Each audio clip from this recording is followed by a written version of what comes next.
hey, do what you love, right? Find things you love and then share that love with other people, because that love that you share with them will allow them to tap into love and then share that with other people. And like, that's who my dad was at the end of the day.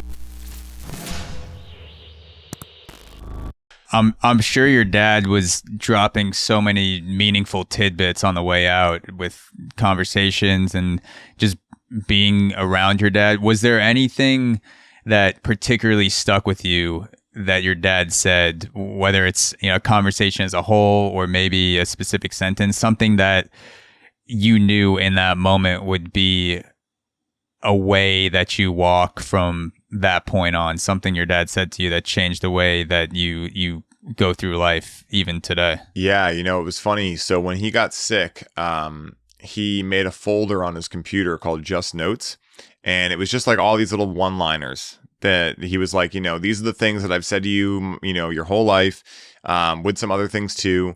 So there was like a lot of stuff in there, like take care of your body, looking back in hindsight, he's like, I can realize that I probably should have taken better care of my body. But there was ones in there like, don't be car poor.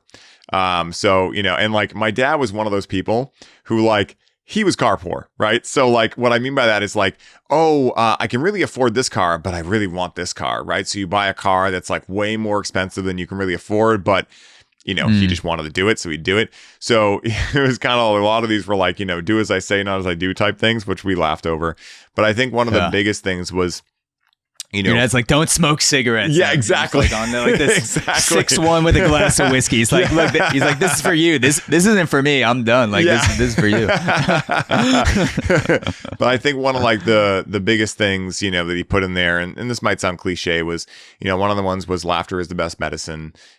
Which my dad was like the ultimate, charisma guy. He taught me a lot about it. And, when he was teaching me that stuff, like I was still in the throes of anxiety. So I'd watch him be charismatic and I'd be like, oh my God, I could never do that. Once he passed though, that's when it started waking up in me. But I think one of the biggest things was like, the concept of like finding your joy and giving it back to others, and that was the one that stuck with me the most. It's just like, hey, do what you love, right? Find things you love and then share that love with other people, because that love that you share with them will allow them to tap into love and then share that with other people. And like, that's who my dad was at the end of the day. My dad was someone who he would do anything to support people, even to his detriment, even when he didn't have the most money after the recession and things like that. He would always, give people the benefit of the doubt.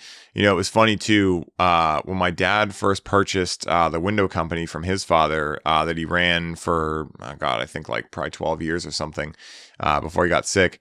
There was, my dad always wanted to help people out, and that's one of the things that I got from him too. My mother's the same way too.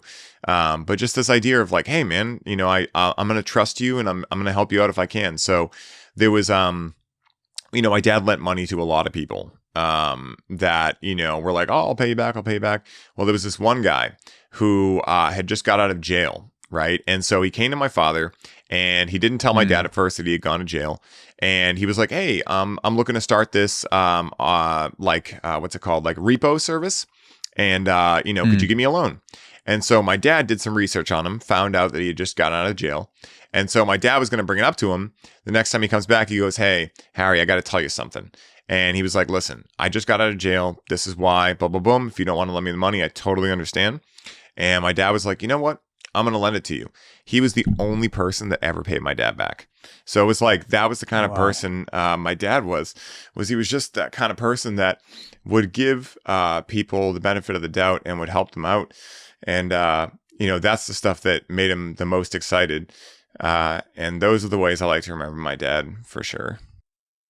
That's beautiful. I'm constantly reminded of that my own judgments of people or stereotypes of certain people in society does not mean that this person is not going to be reliable or this is not a kind person. This person's not going to pay me back. Like I've been slapped in the face with being humbled by that, where I thought someone was definitely trustworthy and they're just like, they're doing financially well off, everyone likes them. And then I get, stiffed and it's like, whatever. And then someone who I forgot to that owed me something that I just wrote it off. I'm like, they're not going to pay me back. I'll go to Venmo like 2 weeks later. He's like, oh, sorry, I forgot about this. I'm like, wow, like that is, that's really cool. So it sounds like your dad was, had a lot of wisdom and